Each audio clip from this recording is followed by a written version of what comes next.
Yeah, no, Twitter definitely does that to a man's mind in writing. It's partially why I've really appreciated this sort of resurgence of the blogosphere. I guess some would say that it never really went away, but there are maybe like 4 or 5 bloggers that kind of just stuck it out. I think of like Vox Day and a few others, but Hmm. everyone kind of went to Twitter, and the group chat culture, and everyone kind of knows everything through osmosis through their mutuals and what gets retweeted. And you're definitely right; it does mess with your ability to think or how you formulate a thought. Am I formulating this in 240 characters or less, or a thread, or am I telling people to tweet that like I'm aching for a hit or something? It's a very strange way to look at how, as a writer or as someone trying to come up with a political thought, that how do I get this out there like mimetically rather than long form storytelling or actual fleshed out opinion. Yeah, and I mean that's one reason why I'm pretty terrible at writing just straight up commentary. I one thing that kind of I find repulsive about Twitter after a while, which, as I was saying, I just kind of have to get away for a while, and that's true of kind of all of those like online platforms that are similar to Twitter. Is that it just gets to this point where if I try and put my thoughts down in like kind of a longer form commentary sort of thing, it's just how much of this is me writing the zeitgeist of, how people talk about things on Twitter and engage with these ideas. And I mean, not to sound like high school kid is I'm 14 and this is deep sort of thing, but it's like how much of this is my thoughts that I've actually, looked at closely through my own process, and how much of this is just, something I'm picking up, like you said, via osmosis. And I haven't really, sat down and actually considered it. Yeah, it's certainly like, and that's the thing with like group chats is that you'll have people telling you that that's a good idea or that this is a place to workshop, but I'm workshopping for an audience that I more or less already have, not the audience I might want to have or something like that, which I guess raises one of the first questions I wanted to ask you, and then I guess we'll get into introductions because this is kind of short. This is your second book, correct? Yes. Okay. And where do you see sort of this alternative or online literary sphere going? I mean, there's been quite a few friends I've had on who've written books that I think are actually quite good and well put together. Although I say that with full reflexivity, knowing that I haven't read a lot of fiction since college. And so it's kind of nice to break myself out of that nonfiction trend by reading what my friends have written. And I thought it was pretty good. So with this being your second novel, I guess it does raise the interesting question, like, where do you see this sort of alternative literary scene going? Is there any future for it? Is there no foundation for it to stand on? And what are your general thoughts on just publishing out there with these alternative publishing houses? I know a lot of people go with Terror House Press or Antelope Hill. So what are your thoughts on that? Yeah, so I'm going to try not to stomp on toes. I'm not going to talk about anyone specifically because I actually don't have a lot of thoughts on particular people who write kind of out of the various overlapping spheres. But kind of going back to what I was talking about kind of the weird clickiness of Twitter getting to me, my feelings on writing that comes out of, I'll just say, the overlapping spheres of the online right, dissident spheres, whatever you want to call it, is I'll feel that there's some potential there. And this is true of my own writing as well. And then I'll go back and I'll read something by like Walker Percy, for example, or Melville. And then I'll think like, okay, no one's close. Like no one's even close to doing something like really, really like blow the doors off fantastic. And then I'll because I don't read a lot of fiction while I'm writing. I read a lot of fiction in between, but I don't like to read fiction in between writing sessions when I'm working on something. I'm very driven to get it done, and I'm working like every day or every couple days, putting a couple hours in. Partially because I don't like necessarily putting someone else's voice directly in my head, and obviously that can't be completely avoided. I mean, part of getting good at something is, taking little bits of things here and there, either stylistically or however, from people who are better than you. So you don't want to avoid that fully, and it can't fully be avoided. But I don't like to mix it in that closely in my writing process. So I'll finish writing something, or I'll take a break and be getting around to doing a second edit or a third edit or what have you. And I'll get into reading, some of my classic favorite authors, and I'll think, okay, no one in any of these spheres has gotten close to how good these authors are. And then I start to go back the other way, and I think like, well, this stuff has to start somewhere. Not even all of these just fantastic authors, like Penn Warren and a lot of the Southern authors who are really fantastic at just creating a world that you get sucked into and just feel like you're there. Like, obviously their first one or two books, their first foray into fiction wasn't as fantastic and as mind-blowing and magnetic as their best works.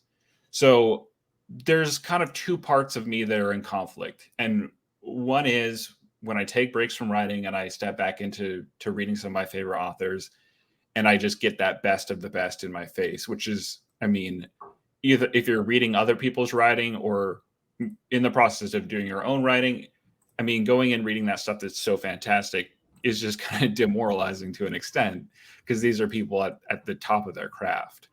But then there's part of me that says, well, they had to start somewhere too. So maybe these overlapping spheres or scenes or what have you are in the same phase. That being said, I think part of the nature of a lot of these things starting on Twitter and on social media platforms is there's a fair amount of kind of backslapping and glad handing, which there has to be to get along with people. But I think that it doesn't necessarily raise the level of quality. I think there maybe should be a little more, I don't know, criticism and, tough love between people. With the clickiness of Twitter, it can get a little bit like, oh, I'll promote this, or, oh, I like this guy and he said this, and it doesn't really get as much into okay, what can change about this? What's good about this? What's keeping this from being great? And those like tough conversations. It's a little harder to have those because everyone kind of wants to get along in their little spheres. So that's kind of just giant brain dump, my general thoughts on it. Well, no, I think that that's kind of an important thing to consider, because I mean, I think of the few people that do review these books. I know that Matt Pegas and Dan Baltic, they have people on, again, I like them, and it's nice that they're sort of introducing me to people that are writing books or doing they're doing fictional or some kind of theatrical work, which I appreciate, in comparison to, oh, I'm writing like a political treatise and I want to discuss X, Y, and Z. That's always a little different than what's out there. And so I do agree with you that there probably does need to be a more critical lens, because just off the top of my head, I think of like, well, the only person that like writes reviews is Aristophanes' Revenge is on his Bullfrog Review Substack, and that's about it. But before I get any further, I just want to let the audience and those listening that I am speaking with the talented Marty Phillips, where I was blessed enough to be offered a review copy of his second book, Millennium, which we're hopefully going to get into today. But before we get down into it with any further questions, Marty, if you could just tell the audience a little bit about yourself, and as much as you feel comfortable, and what inspired you to pick up a pen or a typewriter or computer to start writing away, since this is your second book. Well, I always, in my case, it's one of those situations where I kind of always wanted to write fiction. I was a very avid reader from a young age. I spent most of my time digging through various lengthy series. For example, I don't know if you've read the Wheel of Time series. It's like I have not. It's this fantasy series that's just, when you think about those old classic late 90s, like late 80s, 90s, early 2000s fantasy tome collections where the entire series is thousands of pages, because you have these authors that are just writing 600, 700, 800 page volumes, and their series is 10 books long. So I chewed through a bunch of that stuff, and I actually still, to this day, think the Wheel of Time series is pretty good for what it was. The quality of world building and fantasy writing, I'm not a huge fan of fantasy, but for what it was, it's actually pretty good. So I just spent a lot of my time reading, a lot of my time writing. School, my margins of my notebooks would just be full of writing. I would fill notebooks with writing. Most of it was terrible. Most of it was fan fictions based off of stuff that already existed. Thank God I didn't have internet access, so I never posted any of it online. So reading and writing and the dream of wanting to be good at writing was just kind of always there for me. And I think it's just because I spent so much time as a kid reading about these interesting worlds that fascinated me. And I spent a lot of time alone as a kid. I grew up kind of out in the middle of nowhere. So you just have a lot of time, just being outdoors with yourself, thinking for hours and hours. So you kind of develop a very active imagination in those circumstances. Well, I guess that the next thing I would ask then on that point is that if I guess to get really into the book, then I mean, like, there are 4. Millennium is, for those who haven't bought it, and you obviously should. The links will be in the description. Is these 4 lovely vignettes that kind of cover the early 2000s up until right after the financial crisis. And you just mentioned that you sort of grew up out in the middle of nowhere, and so I was just wondering, I guess, what are your experiences with sort of the early aughts? And I mean, did you ever participate in anything like Occupy Wall Street, or were you paying attention to the world back then? I don't know how old you are, and you don't have to tell me, but it definitely feels like you have some experience with that world in a much more vivid memory than, say, someone like myself, who's only 27, does.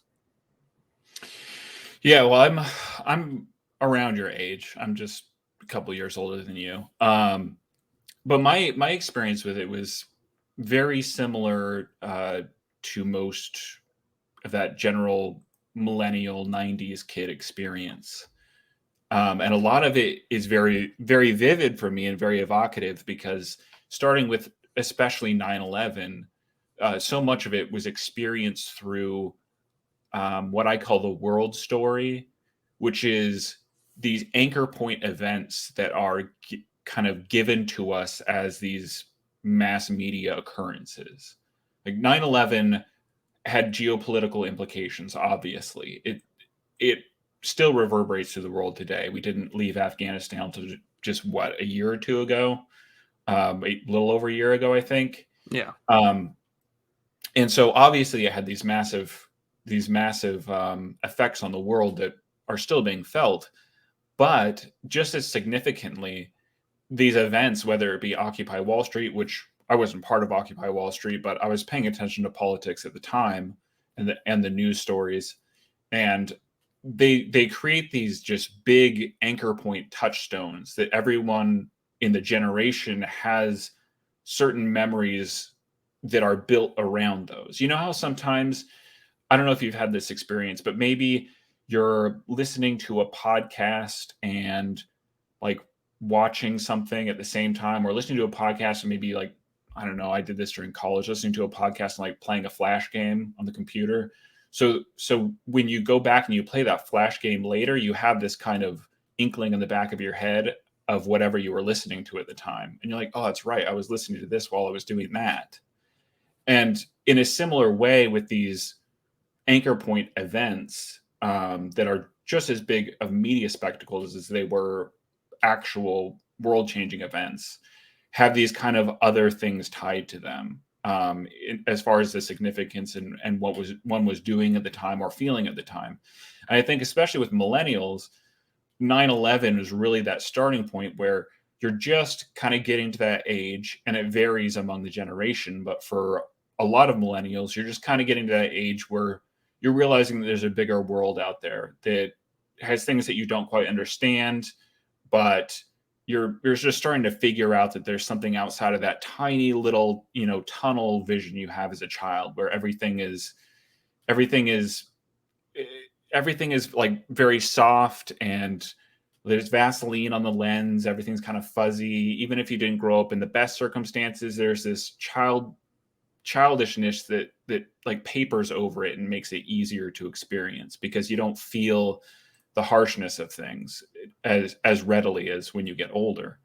And so right when a lot of millennials are getting out of that child phase of that kind of fuzzy world, we're birthed into kind of starting to grow up with this giant, out of nowhere, almost apocalyptic, cataclysmic event like 9/11, which really starts off what turns into the millennial turning in on oneself, where you have after that, in the early 2000s, the development and increase of internet culture.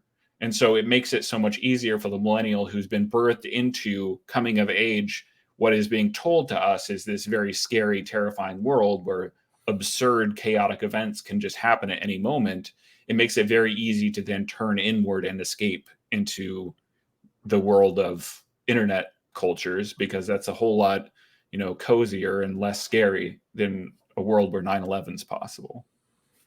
Yeah, and I mean, for me, that's definitely the short story out of all four that kind of hit me the most. In part because I didn't live too far from DC when it took place, and so like my dad was there in the Pentagon, and for a long period of time, we thought he was dead until much later in the afternoon, and so it was a story that was rather. It's very interesting, kind of looking back, reading these stories, and just this where I think we're just beginning to sort of put down a historiography to it, especially because, as you kind of pointed out in your sort of introduction, your preface to the book, about the millennial generation has lived a very tragic existence.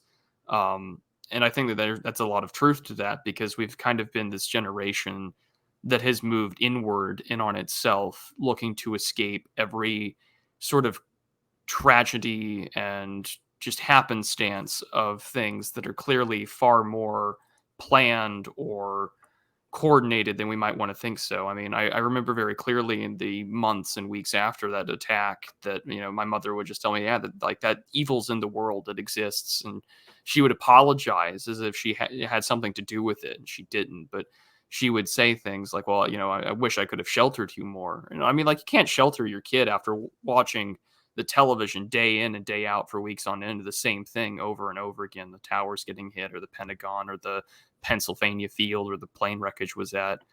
And I think that that's a point that a few people are beginning to look at, is that you had this generation of kids that either decided to go to war right afterwards in that sort of rah rah America moment, or they got a little older and they recognized that the promise that you could be anything if you go to school and do all the right things and cross your T's and dot your I's, and that was taken away from them under the financial crisis, and we're probably about to live through another one. And there's sort of those articles where they're saying that this might be the millennials' last chance to get some actual wealth in. And you just kind of like, there's this foreboding sense of dread where you're like, I've lived through all of this. And your book, to me, reading it, that's why I quite enjoyed it. I was very happy to have a review copy. It was just that it was very cathartic for me to read it, because I mean, I grew up as an army brat, and I saw the world from the outside. And so I came back to the United States like a little over a decade ago, and the aftershocks of the financial crisis, because it never really hits the military, it never hits the US government, like at least the armed forces. And so you're beginning to realize that for everyone who stayed in America and was a civilian or didn't have an army family or anything like that, you're like, oh, the world is radically different than sort of this insular neoconservative, like, miss me yet George W. Bush kind of moment that you might have had as a kid, in comparison to the world outside. And a friend of mine asked me, and he was referencing Norm Macdonald when he did it, but I felt like it would be the first place to ask this question. Where did you get your ideas, and what inspired you to write this book? So, well, I got my ideas from all over. I mean, just to kind of explain the structure of the book and why it's structured this way as a way of answering that question, I consider it one story. And having read it, hope you'll understand why I say that. an anthological novel because it is 4 separate vignettes, but they are chronologically metaphorical to the progression of events that happened after 9/11. So for each section, the characters are different, the setting is different. There are definitely very strong themes and imagery that's carried over between them. But what it represents, despite having different main characters and different kind of general plot points, it represents that progression. So I wanted to pay homage to different types of stories that I liked reading when I was younger, and I think are kind of underserved in today's world of writing, in part because they're out of vogue, and also in part because a lot of that got tilled under by, post-structural, like postmodern, a lot of the new like stream of consciousness, kind of surrealist writing styles. So just to kind of give a little bit of an overview of the thinking and structure behind each story. The first one is kind of it's kind of like a Twilight Zone story. It's a kind of wink to the kitschy American kind of morbidity about these massive events. Like some people might think it's in bad taste to write like a dark comedy about 9/11, where a guy, is stuck in a Groundhog Day time loop, having to live the day over and over again. But when you think back to something like The Twilight Zone in the 1950s and early 60s, I think it ran into the early 60s, you have these things like, I think there's an episode where a guy finds out that he's been like body replaced with Hitler or something on like near the end of the war, and he's like, oh no, like Germany's being overrun and I'm Hitler or something like that. And it's just like there was this kind of like dark humor about serious topics even back in like the 1950s, early 60s, in things like The Twilight Zone, where they did that same sort of thing about big world shaking events, but they kind of give it a little bit of a sarcastic wink. Not in a way that necessarily cheapens it, I guess, but in a way that, in this kind of kitschy American way, presents it in a way that has a lot of the gravity removed from it and replaced with this kind of, I don't know, like very American morality tale sort of replacement version. And I feel like those stories aren't really told very much anymore, or at least not in that style. Another example, Charles Beaumont would be an example of that. He's kind of an overlooked author. He actually co-wrote some of the Twilight Zone episodes. I don't know if I would recommend reading him. He has some good stories, kind of hit and miss. But that's kind of an example I would give of someone who writes kind of similarly to what I was trying to capture in the first story. And then it moves on to the second one is definitely an homage to Joseph Conrad, like the island adventure story. That sort of thing's definitely not in vogue anymore. I mean, I guess you sort of get close with, you have the television from the early 2000s, like you have Lost, a few things like that. But that's a little different. And then the third story is just like a classic haunted house story, kind of pulpy in structure, but not, I would say, in subject matter. And then the last story is kind of a combination of like maybe a sort of Grisham-esque, like financial drama thriller, business thriller, with a little bit of Cervantes and like Don Quixote thrown into it. So I was just trying to kind of pay some due credit to these different styles of stories that I read growing up that really aren't that popular anymore, at least not taken that seriously. And I wanted to kind of sew them together into a whole unit that progressed as one entity. and sort of worked. I don't know if I accomplished that, but that was what I was trying to pull off. Well, I definitely think what you accomplished was kind of covering maybe all four. And this is very generalizing, and I don't mean it to sound like I'm putting it down, but it feels like you kind of covered all four quadrants of the sort of political compass that people like to use.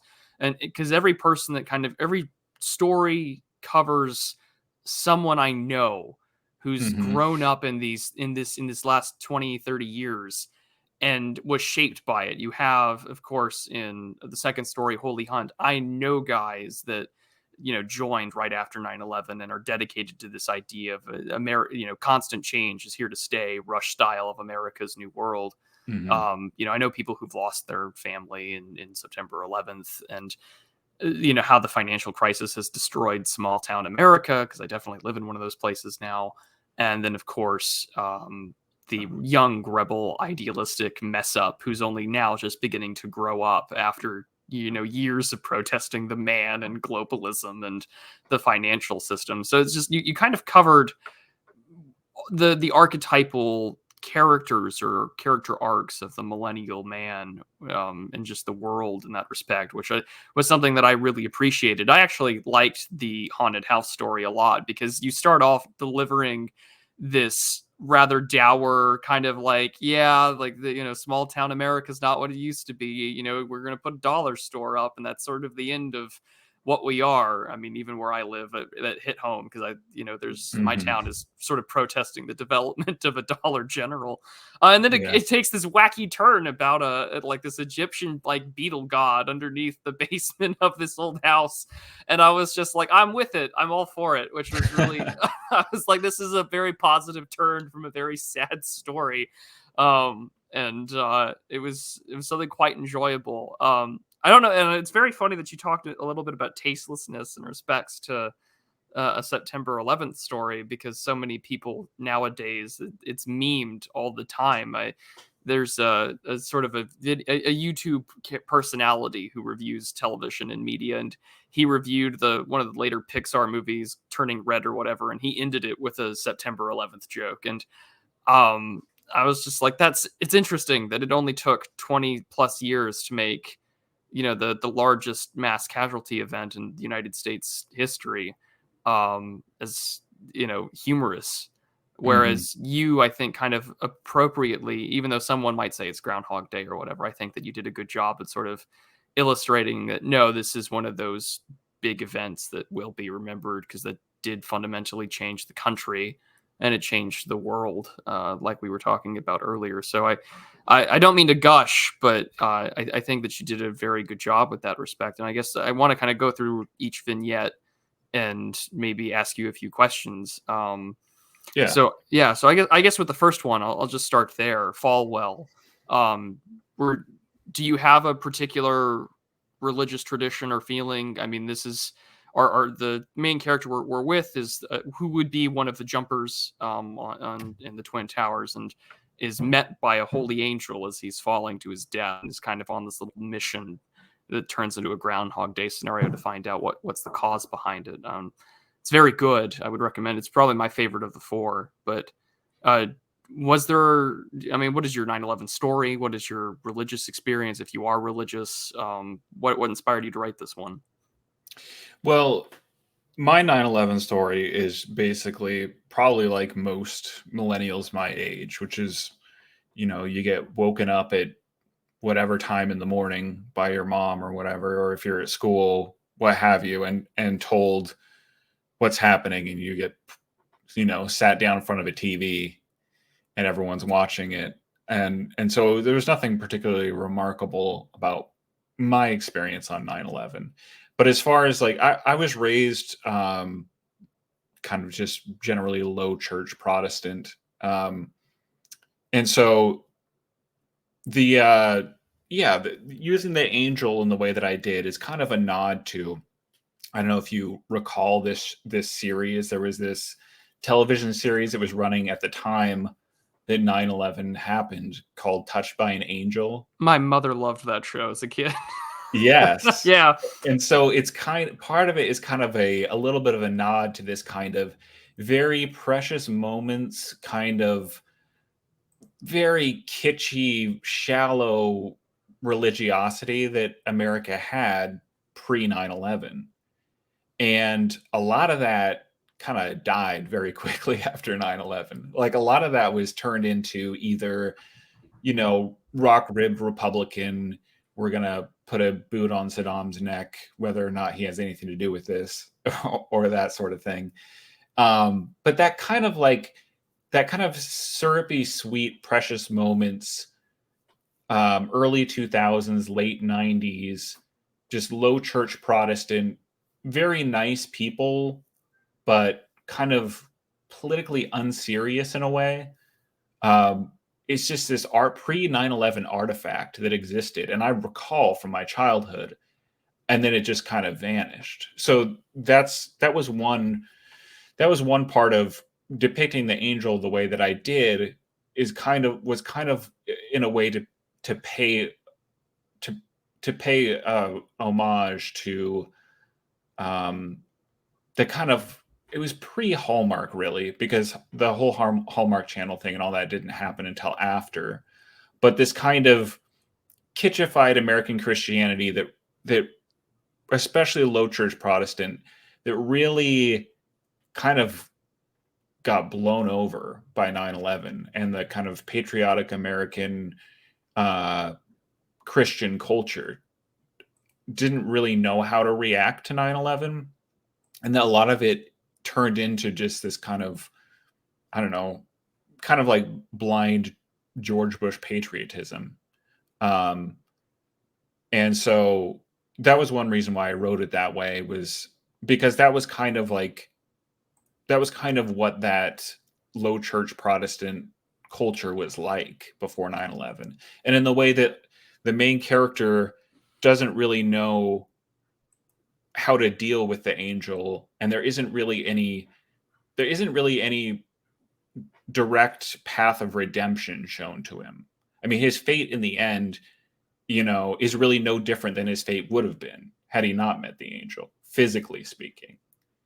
And so it's just kind of this question of what did that kind of precious moments touched by an angel version of America, what was its response really to 9/11? Was it a response even? And would things have gone differently if people thought about that sort of kind of kitschy religiosity differently than they did before?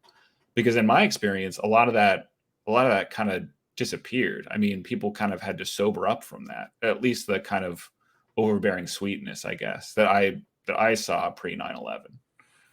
Yeah, I mean the sort of saccharine sweet, goodnight John Boy type America definitely died that day. I'm sure it was Mm-hmm. already on the outs with respects to the decades prior with the global economy or deindustrialization, the Rust Belt emerging. But I can distinctly remember going from like Touched by the Angel, and then my mother like vividly complaining about the Dixie Chicks not supporting the war. So I think you're absolutely right. Like there was this like gut retrenchment back into reality, and listening to more Toby Keith songs than I would ever like to admit publicly. So I Mm-hmm. think that does kind of illustrate a very good point that I think even if we did view it more religiously, I recall distinctly George W. Bush saying the words crusade, and people got really uneasy about that use of terminology. We're on this Yeah. course, yeah. So it was very interesting to see this tragedy be sort of framed in a religious sort of Groundhog Day story, where even though this man is, temporally doomed, I mean, he's still falling off the Twin Towers. He's still going to splat and meet his end. He's got this opportunity to at least say goodbye in his own way and to maybe serve some higher purpose. And I think for a lot of people, that's as good as it gets. For some, especially without any tradition or belief system, if I can leave my mark somehow doing something great for some greater purpose, remember me, and that's that. Because Mm-hmm. it's bizarre nowadays where I do see memes about the people who jumped, and that we've kind of dehumanized ourselves to this, and this was a very human story despite its supernatural endeavor. And Mm-hmm. I think that does echo a lot of the fact that, yeah, like 20 years later we can joke about it, which is a bizarre thing to think about, because again, like the internet, we've all turned insular. We've all turned to our phone or computer screens as an escape. And um, like I was at you might I don't know if you had something a similar person, or maybe you were like this, but we had our little post liturgical coffee hour meal, and one of the people who's my age, she's 26, and she was just like, yeah, I had a live leak phase when I was younger. And I was just like, cool, I'm glad I'm not alone, but it's a weird thing to just say publicly, like inside our church Yeah. hall. But I mean, like, it does desensitize you quite a bit. And so these stories, not just this one, but the other ones, kind of put the real humanity back into it, which I think is very hard to get back, if at all, once you've consigned yourself to the digital world that we live in. Yeah. Yeah, that is the question. I'm not convinced that we can get it back, but we'll see. Yeah, I don't know if we can either. There, like we were talking about even before we went live, there are things that people share on in group chats and things. They're like, this little meme that has been made requires 200 hours worth of online exposure to comprehend, and you can't share this with normal people. And it's like, that's terrifying to think about. Yeah. And so this that story was kind of a nice return back to reality. But before I guess we go to the next story, out of the 4 vignettes that you wrote, is there one that you're the most proud of or that you like the most?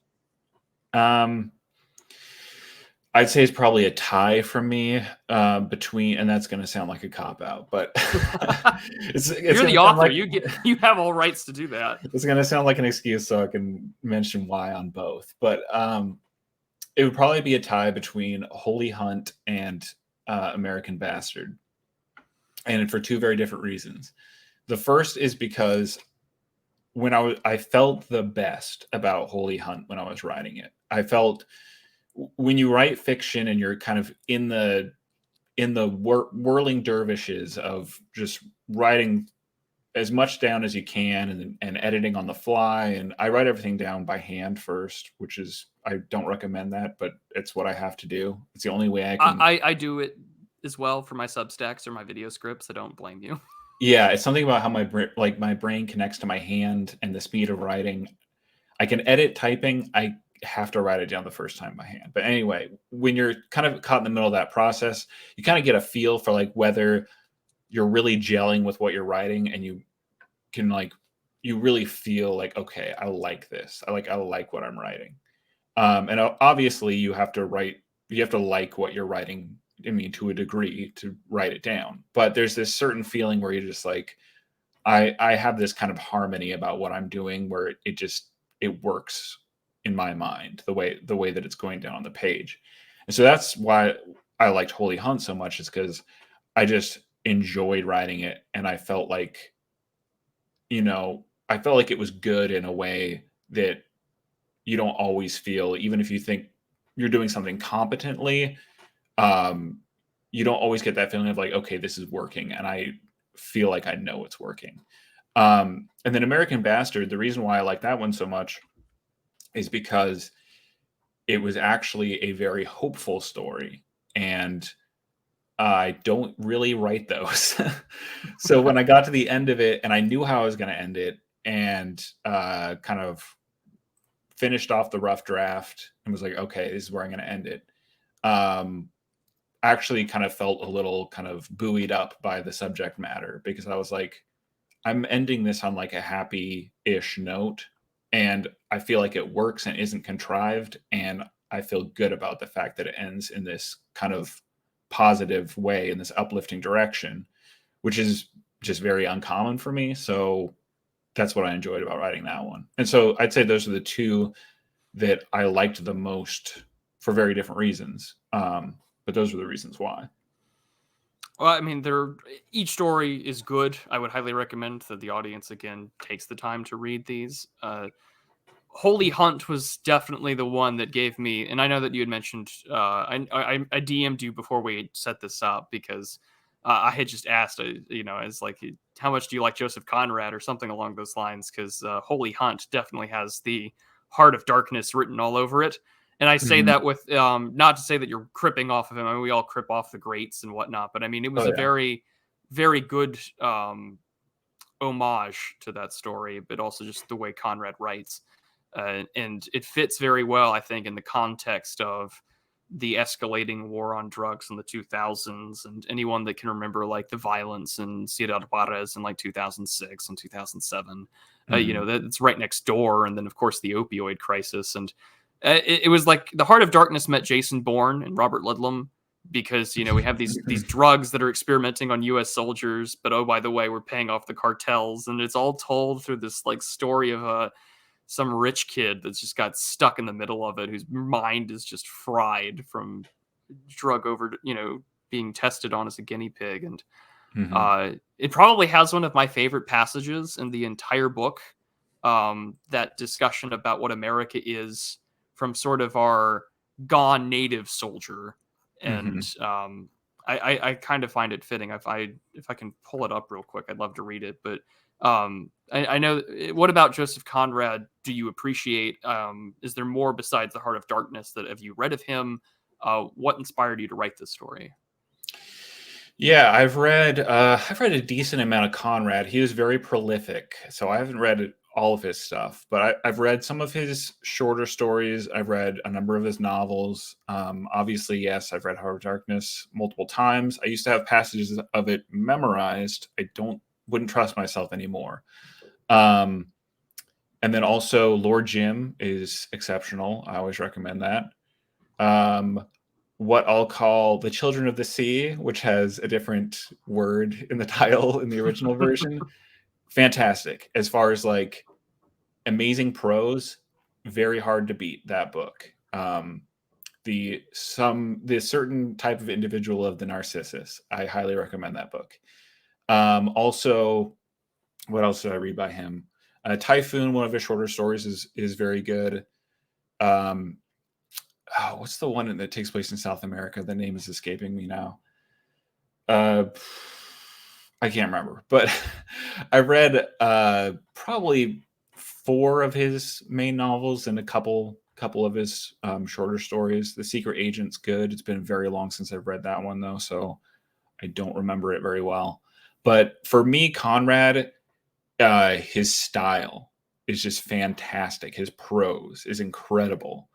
And this is probably one of the most impressive things about him is I don't think he really got into actually trying to publish anything he wrote until he was in his 30s, after his Navy career was kind of dying down. Because in his 20s and early 30s, he was in the British Navy, and I think he was a merchant marine as well. And also the fact that English was his third language. So that kind of obliterates a lot of people out there who think they have good prose or want to have good prose, and like, oh, this guy was born in Poland, then he learned French, then he learned English through French, so he writes better than 99% of people who write in English. So I always found that to be very impressive about him. The fact that he was kind of a late bloomer also. The fact that he was such a prolific writer, and his style and his ability to just capture these very kind of awe-inspiring scenes. He just lingers in these moments and does these just long kind of very classical types of epic similes and metaphors that just go on for like a paragraph. And he does it so effortlessly. It's just, Conrad is just one of those prime examples of just fantastic prose.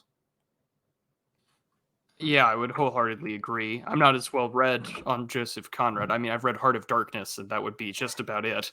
Although, you can look at some of his other titles, and they sound just as intriguing. And it's funny I'm recording this now because we had just had a show that I do where we were sort of eulogizing the late Cormac McCarthy, and someone had kind of called us out, and they're just like, yeah, you can't talk about like these great writing traditions and then like talk about your friends. And it's just like, I don't think you understand how poorly read most people are nowadays. I think about like that. I think he's like some Asian or Hispanic kid. He looks very young, definitely a Zoomer, where he just asks women like, name 10 books that you've read, and they're kind of all flabbergasted.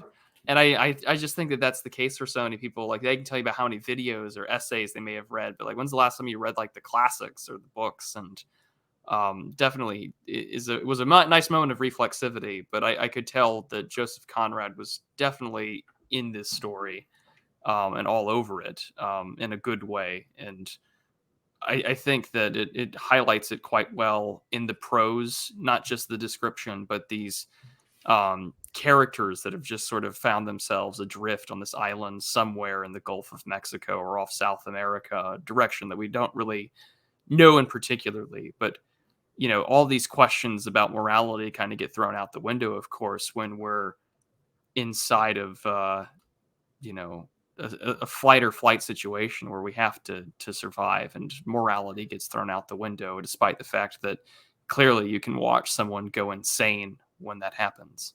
Mm-hmm. It's just it's quite good, and I would highly recommend that people do give this one a read out of all of them. It's the longest story out of all of the.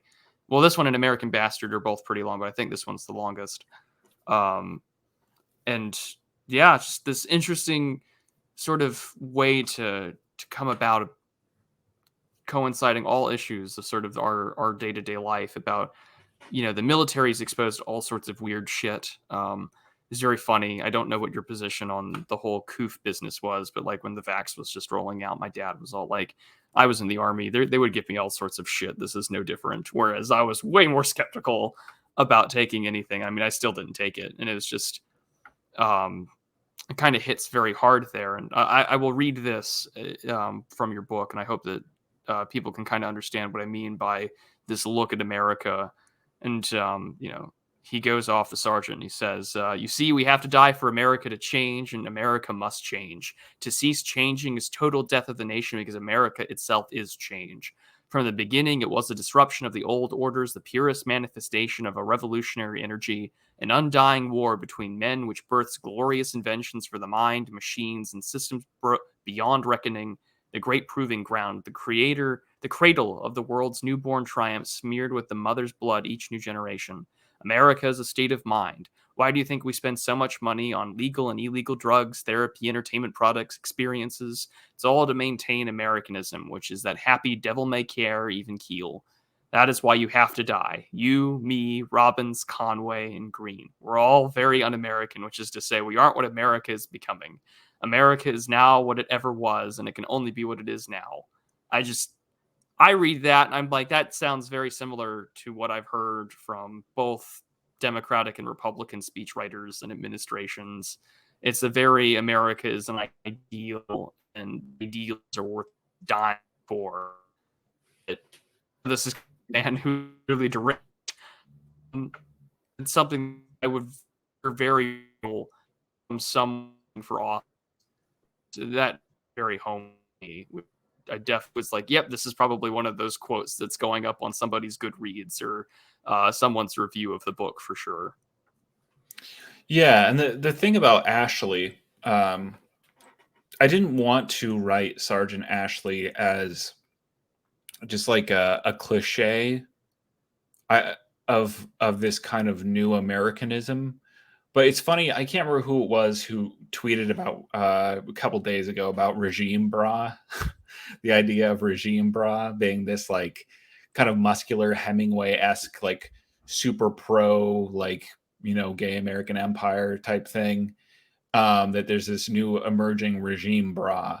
And I can't remember who it was, but he was tweeting like, am I imagining this? Or is like this guy coming into his own? Because like you have these characters like during the Trump era.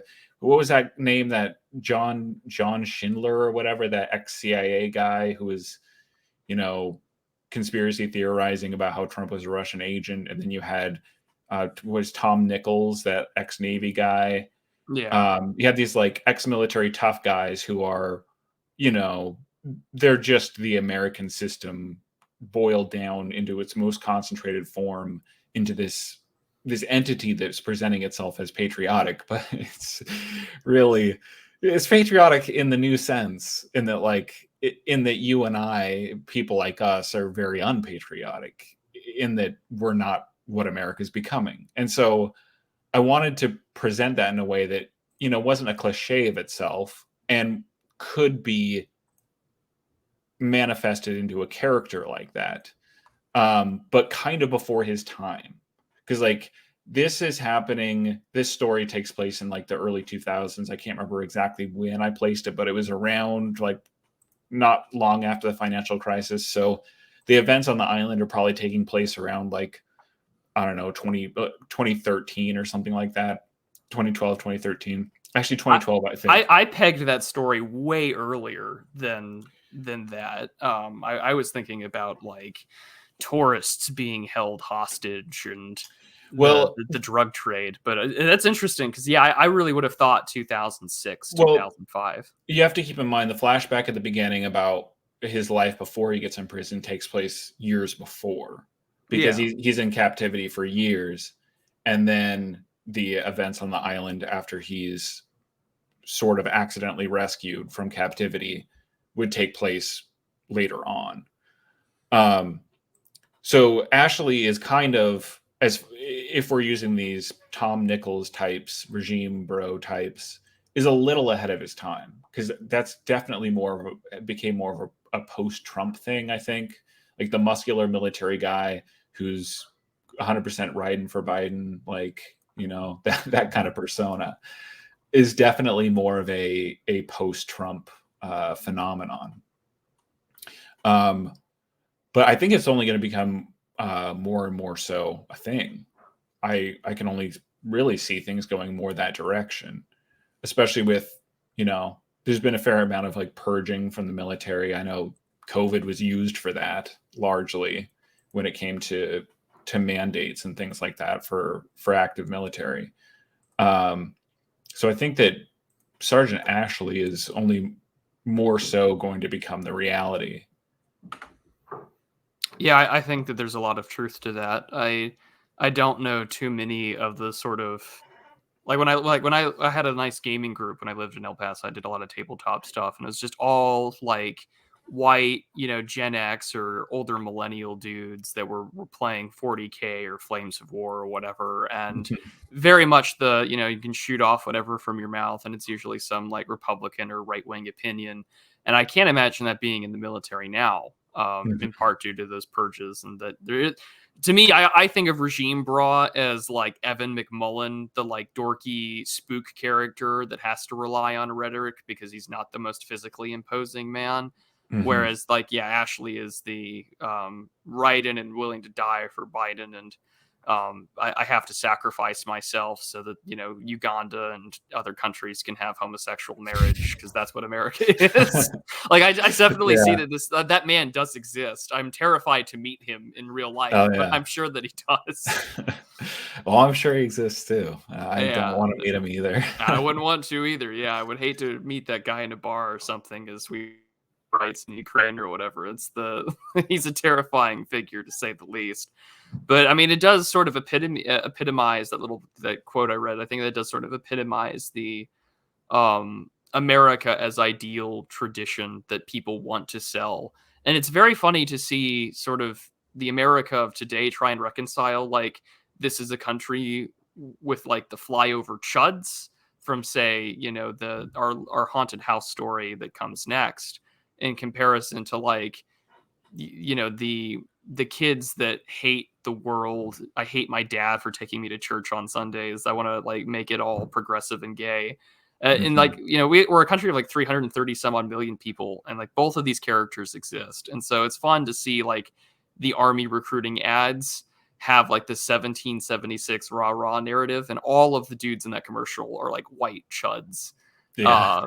And not those guys aren't Sergeant Ashley. Those guys are like doing in towers on 4chan or whatever. It's not, Yeah. The cognitive dissonance is very real, but also very deliberate. So, Oh yeah, for yeah, sure. the story is very much, I think, in line with that, and how, even and when we have this beautiful, like, I think it's beautiful, or it's like it's an interesting storytelling device because while we as the reader, we have access to Lazarus, as he's named, this character who's been, kidnapped and used as a human guinea pig, just sort of as this, root vegetable, potato-like character sort of coming to his senses.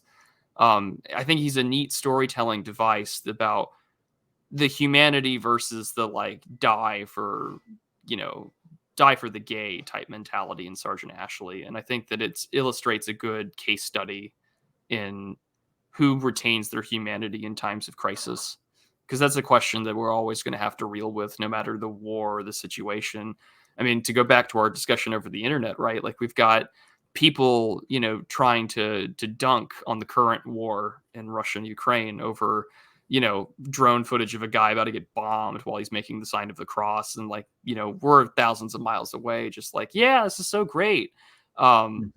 And like, it's so quick to lose our humanity. But then when you're in the shit, it's way different after first contact happens. And, I just think that this story does a good job as a case study in humanity versus like, I have eaten the slop and I believe in the slop and I will die for the slop.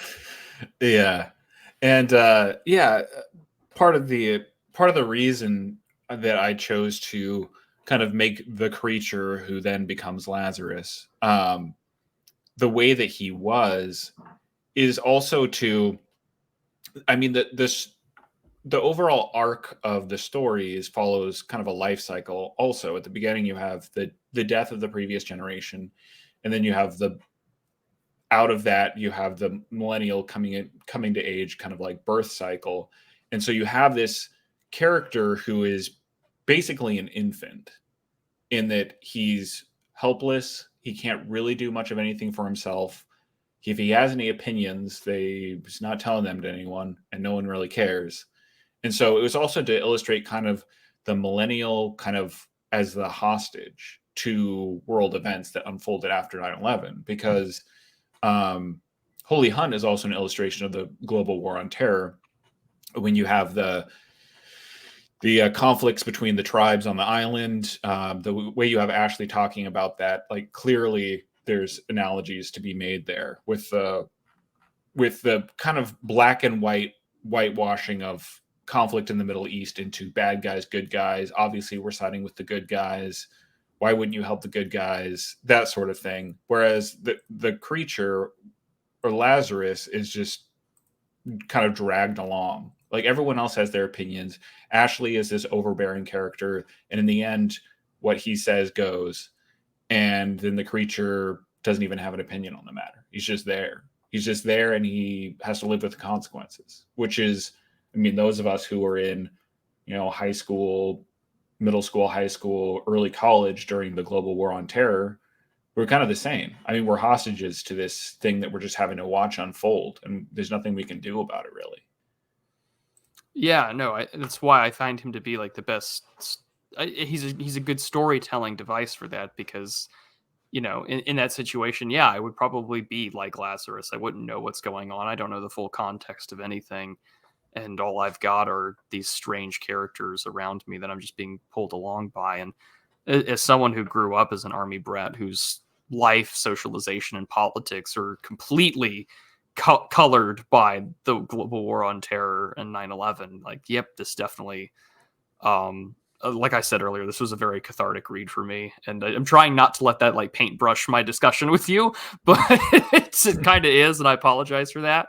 Well, I think for any millennial, it's Yeah. supposed to be like somewhat cathartic for any millennial, because I was writing about this on Twitter a little bit. I don't think like the story that properly addresses the millennial life and emerging into the world around these crazy world events that we had very little say in, and are told that our generation is going to have to save the world when it comes to climate change, terrorism, all this stuff. We're going to have to fix things because the world's all screwed up. And then in the end, we have 80-year-old, 90-year-old people still in office who don't seem to have any desire whatsoever to give up control. It's this mixed message of just paralysis that is just the story. It's just the story of the millennial existence. So it is supposed to be cathartic for sure, because I don't think this story, or I don't think this process, has really been told in a way that isn't extremely self-indulgent. The most millennial writing is just very kind of autobiographical in this neo-sincerity sort of way, where it's about it's about their like experience and journey. You know, those horrible stories written by these women where they go on like they leave their husband and their family and they go on a backpacking adventure, and that's the book. Yeah. And that's like the quintessential millennial like Isn't that literally fiction. the plot of Eat, Pray, Love or whatever? Something like that. Or no, there was a newer book that was made into a movie that had some big actress in it, and it was some millennial woman who wrote this semi autobiographical fiction about, it's like Into the Wild, like woman version, where it's like into the sort of wild, but you left your toddler behind and like divorced your husband. You know, it's like the ultimate like millennial woman dream. But that's like what most millennial fiction is like. Like it gets lost in this like marketing, self-aggrandizing, just obsession with authenticity. Whereas like millennials were just obliterated by very advanced forms of marketing, especially in the developing internet age and the refinement of television culture, where they're just told that like you have to be authentic, and what matters the most is being authentic and your story. Because I mean, what did millennials have? We have MySpace, YouTube. Like, I'm sounding like a boomer right now, but it was all about like, oh, you need to tell your story authentically, and that's how we, data mine you and market to you. But then most millennials fell for it. So when they write what they think is meaningful things about the millennial experience, it's all just their story, things about them trying to live authentically to their true self. When in reality, none of that stuff really matters. I mean, you want to say something important about something bigger than just your own experience. At least that's how it always used to be. Yeah, I mean, literally YouTube's original slogan before it was bought out by Google was "Broadcast yourself." Yeah, Um, exactly. I mean, like I think about like the pre-smartphone digital age of like, what was like the most memorable commercial to me was like Geico's long running, it's so easy a caveman can do it, and they would have their own little controversies about, is caveman an un-PC term, and like it have its own little world inside this like commercial cinematic universe. And then like nowadays you don't even know if you're being sold something when someone makes a video or a prompt, although they require you to like put ads up nowadays, but or saying that this is an ad. But yeah, Hmm. I think that there's a lot of truth to that it's either that or more, and I think this applies more maybe to women than it does men, with millennial writers, is that there was this retreat into the innocence, retreat to the child, the eternal spring that you never want to go away, because most millennial writers went into like young adult fiction, Hmm. and they went to tell all these stories about like teenage girls that could do anything that they want. They were totally badass. They didn't need no man to tell them whatever. And the Bechdel test is so important. Whereas and like that's where it went for a lot of like female millennial writers, which I'm not surprised by at all, because I can count 20 people off the top of my head that I went to college with that all went to a master's degree program because they were so afraid to face the real world and to get a Oh real yeah. job. And Hmm. so like if anything, it's we are dragged along, but so many people made the decision to stay like Lazarus, to stay in the confines of, oh, just being told what to do. I'll just go to school again and I'll do this. I'll put off making any major life choices. Um, and I notice that it's more with women than I do with men, although there's more than a fair share of millennial writers and millennial screenwriters and things like that that want to be children again. That's why I find like this latest, series of like television and movies for the next generation of kids or whatever. Like they literally Pixar literally has a movie about like, the Asian Canadian experience in Toronto right after 9/11's turning red thing, but like the things about like menstruation and in puberty, and it's like only a millennial would write this. Only a millennial woman would write this about, Yeah. returning to the childhood and the awkward growing up years. Nothing about a good story, because for a lot of millennials, like you didn't get a good story. You had, two, maybe three financial crises, the dot-com bubble, the 2007, 2008, whatever's going to come up next on the horizon, and then the war on terror in the backdrop. It's not like you had a semblance of normalcy. There was no Mayberry for the millennials, and this story kind of really does picture that no, there was no Mayberry, but on top of that, there were people willing to commit heinous violence in defense of making sure you never get Mayberry. Yeah, I mean, there's no Mayberry, but you can build Mayberry in Minecraft. I haven't done it yet, but I'm sure it's possible. I'm sure it's fun. I'm sure. That's the one video game I've never played is Minecraft. It's very weird. I was dating someone a while back, and they were like, "You really have to try Minecraft." And I was like, "I don't see the appeal." And I could like go out and like dig a trench or whatever, you know. Like, I'm sure I get more out of planting a garden than I do like going into the Nether or whatever. But I guess Yeah, that's the differences between various people. true. Yeah. So I don't want to. I mean, I do want to go into all of these stories, and so I mean, the Casper house, like I had mentioned earlier, this I'm getting this like dour, Rust Belt kind of story of like small American towns that are being eaten alive by like Dollar Generals, and then I get this delightful out of like almost color of the sky type weird eldritch Egyptian god where oil is the blood of the earth type thing. And it was Hmm. just a very pleasant surprise. Like, oh, I'm not going to get this like weird company man has to do his duty. It's company man encounters strange horror. And what does he have to do with it in the backdrop of living in this small town that he's a complete stranger to while building a Dollar General? Like, it's just, it was a pleasant little romp despite the ending, which I'm not going to spoil. It was just a nice like turn of pace because I had gotten two really heavy hitting stories, and then I'm halfway through this book and I'm like, oh, okay, I'm getting this story about some Egyptian god that was known about in the 1800s or whatever, and it's being rediscovered in post financial crisis America. It was very entertaining in it, and I was wondering, is this clearly where the Twilight Zone influence comes in? But when you were writing these stories, were you thinking maybe I should lighten up a little? Well, actually, the funny thing, I would say the Casper House is definitely the most oddball one out of them, and I think part of that is because I actually had the idea for that story the longest out of any of them. Mm. I had the kind of general outline for probably 8 or 9 years before I finally wrote it down. Um, and due to the format of the story and the kind of topics, I thought it fit quite well. As I mean, literally, it's a housing crisis. Um, and so I kind of repurposed it for that reason. And then as I was rewriting it and putting parts of it down for the first time, I was like, yeah, I think this will actually work with a few tweaks. So yeah, it's maybe a little different tonally, maybe because it was such a younger version of my brain that first came up with it. But I don't think it took a whole lot of adjustment to thematically kind of make it gel with the overall arc. No, I mean, I don't think it stuck out because it is this interesting story, but I was also kind of reminded of David Lynch in a lot of respects to Twin Peaks because I get this sort of calm Pacific Northwestern kind of feel.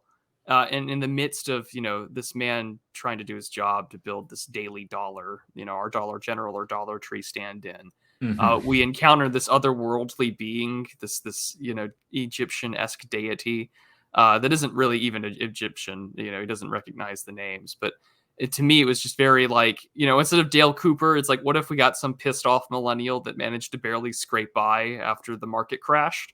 It was like, this is how like, the average millennial would respond. Whereas Dale Cooper would, gather the Bookhouse boys. He's like, no, this man seriously considering making a deal with this, eldritch entity about how to get, all of life's cares out of his mind and to bargain with it for material goods, because that's kind of what we as millennials were all sold on, was like, if you go to school, go to college, get good grades, you'll succeed. And then, what we did get was a financial crisis where all the wealth and power is still in this like gerontocracy. And you're now going to have to fight with the Zoomers and everybody else for maybe a home that you probably won't get. Like I was just reading today, someone was saying like your financial plans may require you to have an inheritance. And I was like, it's just like, that's the state of how things are. Like, yeah, I Yeah. probably would consider making a deal with some beetle god to maybe make things okay for me and myself. Yeah. Yeah, it's definitely the libertarian phase of the millennial story. Um, uh, it's kind of fascinating how fast that the Ron Paul revolution came and went. Yeah. You had that era between like 2008, 2012 that was just very, very hyper competitive, very libertarian, kind of like anarcho-capitalist sort of phase that a lot of people went through. Um, and it's kind of forgotten about. I feel like the Zoomers can very easily laugh at the libertarians and be like, "How could anyone be a libertarian?" Or like, "You are a libertarian, very cringe," or whatever. And it's like, I don't know, unless you lived through the Ron Paul time, where a lot of us were able to kind of convince ourselves that things were still in a good enough shape that you could give the old Ron Paul revolution a try. It's kind of hard to contextualize it now.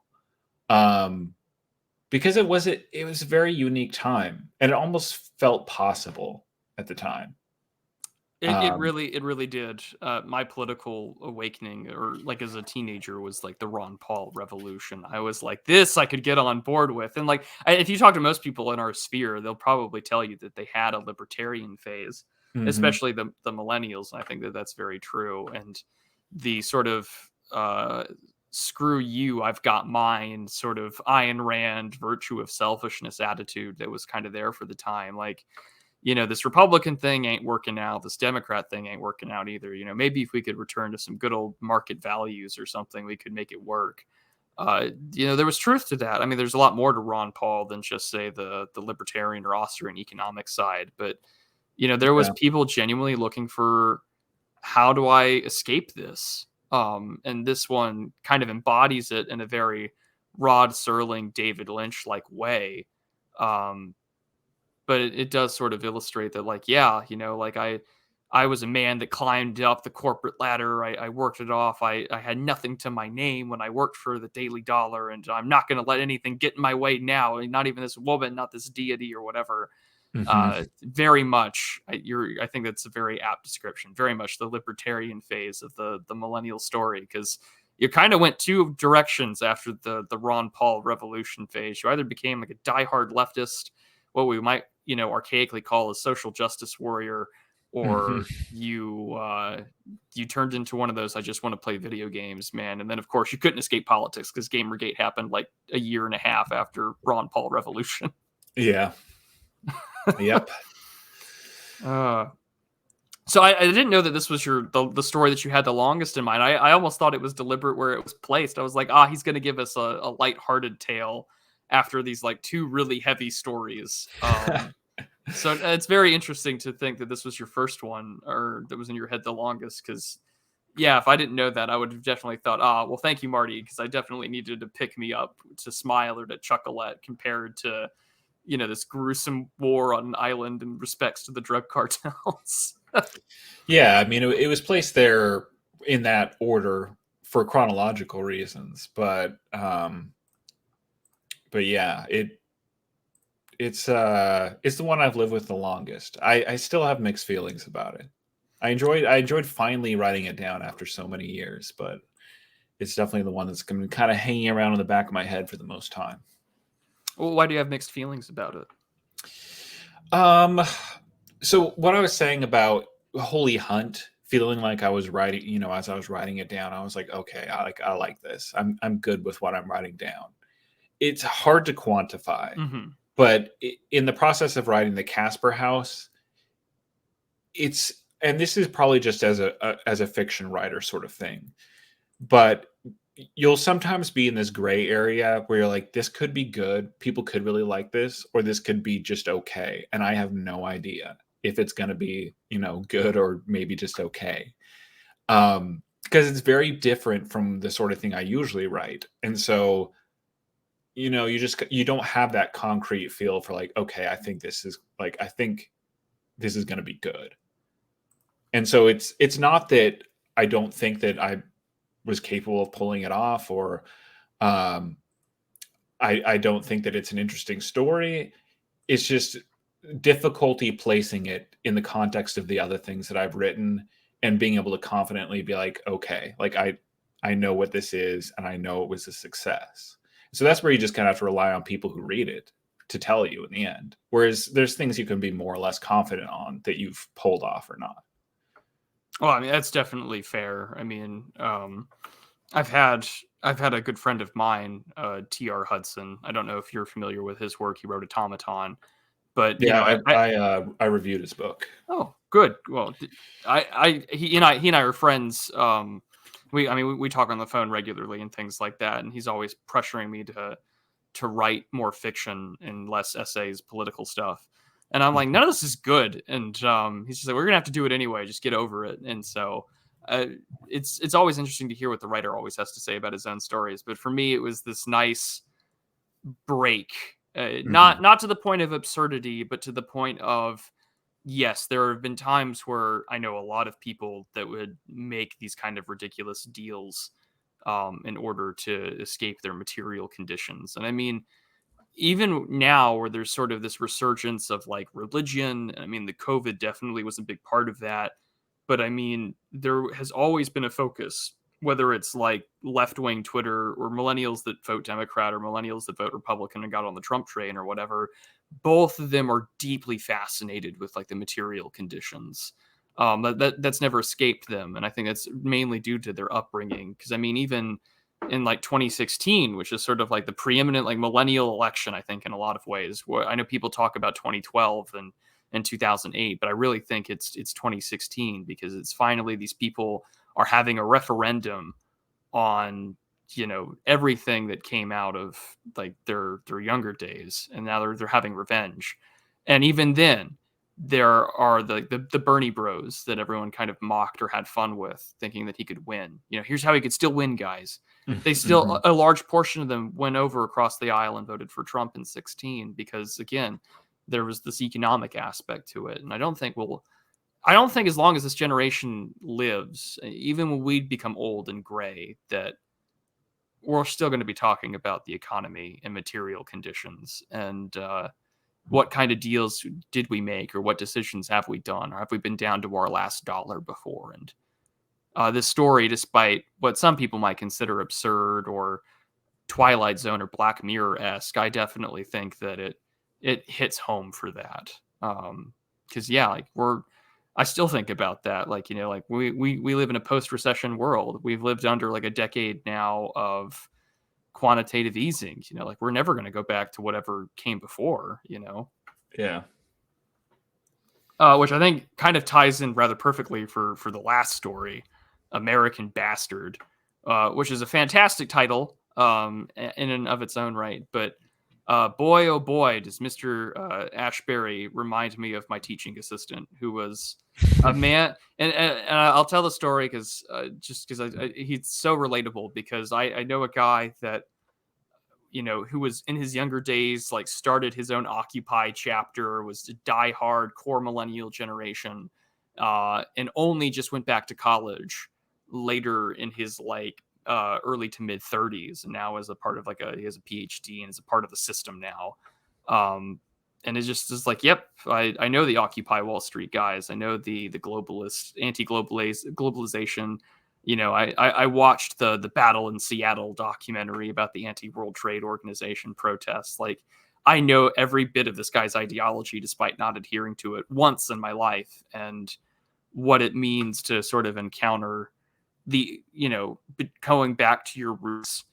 Because, people talk about that you can move and you can reinvent yourself, but I think that there's a deeply like genetic or bloodline sort of phenomenon that like, and you see it with a lot of other writers. Like, it doesn't matter that Cormac McCarthy was born in New England. Cormac McCarthy is a Tennessean, born by blood, just because that's where he grew up at, and that's the people he grew around. I mean, you can't escape where you grew up. You can't escape where you're from, and you can't escape the fact that, hey, you were born into wealth and of means, and you rebelled against it like so many millennials do. I hate dad is like the political slogan of today's left, but this story is a deeply interpersonal story in terms of growing up, but also like coming to terms of what happens when we have to come back home and not on the world's best of circumstances. But it's definitely one of those stories for the listeners out there that if you had those politics growing up, or if you went to Occupy Wall Street, or even made fun of them, you're going to know our sort of main man of this story very quickly and identify with him, even if you disagree with him. But that's me rambling on there, Marty, and I apologize. I just wanted to get that out there. This one does end on a much happier note than the rest, as we sort of talked about. And what about this story did you enjoy writing? Did you have an Occupy Wall Street moment when you were younger? Did you have those kind of politics, or did you know people who did? What was your inspiration for this one? Well, I didn't have that specific. Well, here's the thing: Occupy Wall Street gets this post facto kind of reassessment. And I've seen this on Twitter, and there's some truth to it, that Occupy and the battle in Seattle and all that stuff was like purely anti-globalist leftism, which is not completely true. There was actually a pretty broad coalition of anti-globalist and even right libertarian people involved in these different movements, including Occupy. The original Occupy, and you can see this kind of with the Tea Party too, was definitely more of a kind of anti-establishment, insurgent, very messy, not very well organized sort of thing.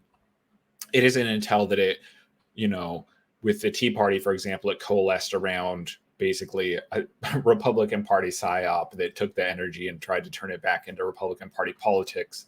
And then with Occupy, you have a sort of a similar thing with Democrat politics, though you have the interesting issue of Occupy being shut down in the first couple of weeks of Obama's term. They sent the police in and cleaned it up.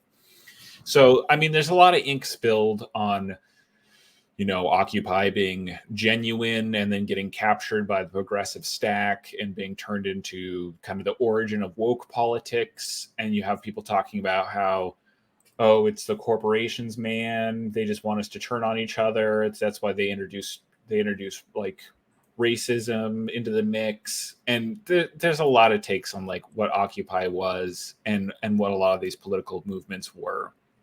I mean, a lot of it I just see is it was just kind of this millennial striking out against the kind of powerlessness that had been presented by the politics of the late 90s and the early 2000s. I don't really see that much of Occupy being that leftist, really. It was just anti-establishment. There was definitely some leftism involved. But Occupy was also tied in with a lot of the Ron Paul people, too.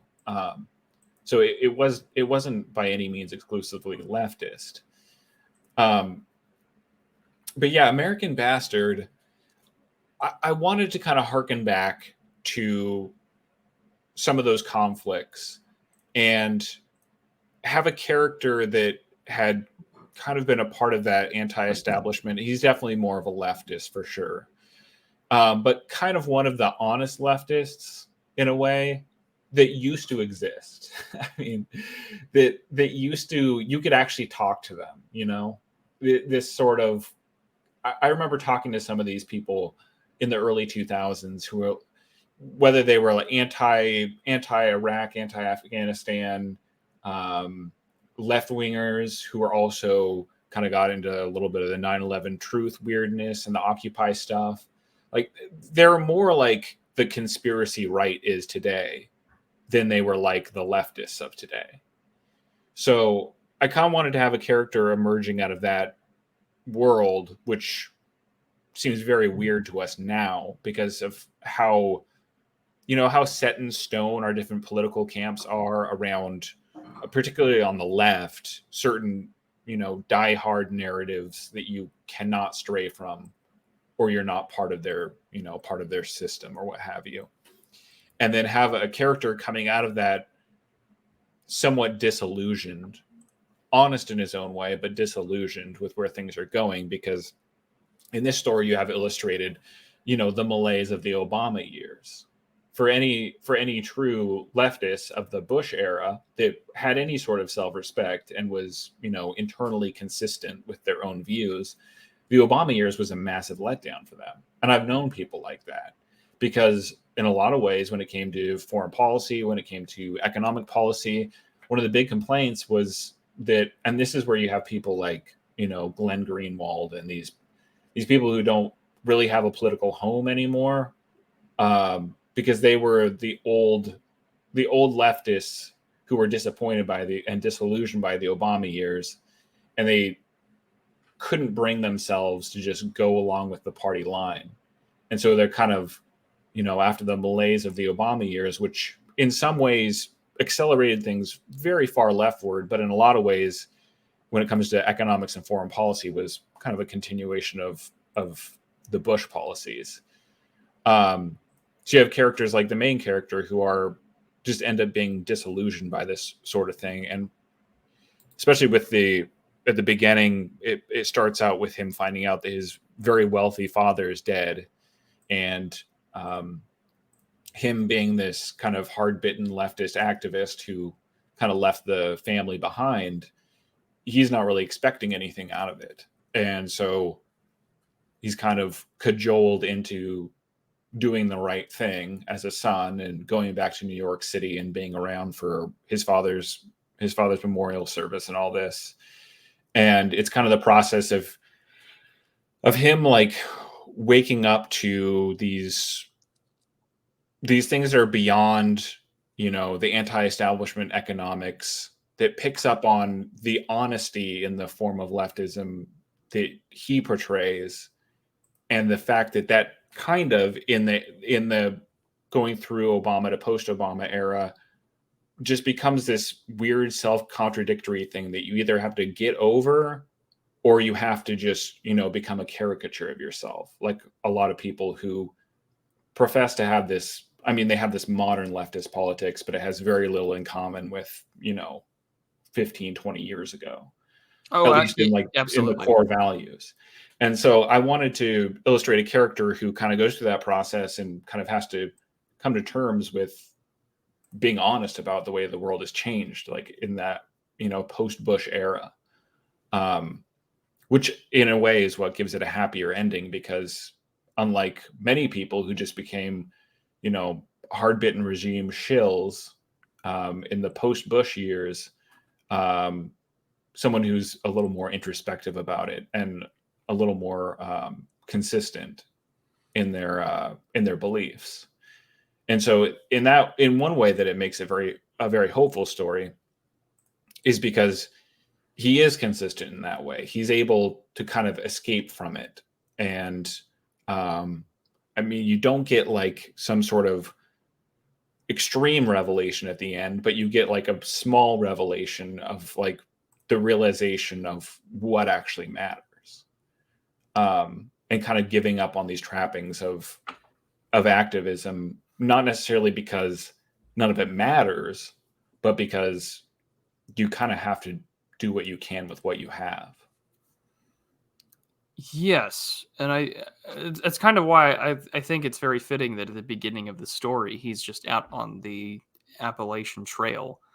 That he's a man that is literally out in the wilderness. He's got no connection. It kind of reminds me of the What Year Is It from Jumanji. Like he's coming back into this world that he had railed against, and you kind of see it when he sees his family again at the memorial service, and the two twins are talking to him, and he's sort of talking about his politics and everything like that. And they're like, yeah, mom said you were a bit of a loser. And then the dad is like, did you say the word socialism and things like that? Like, a very different kind of politic than what he may have been used to or what he had spent his youthful days railing against. That's why he reminds me so much of my old teaching assistant, because there are very few old leftists like him, Mr. Ashbury's character, or that of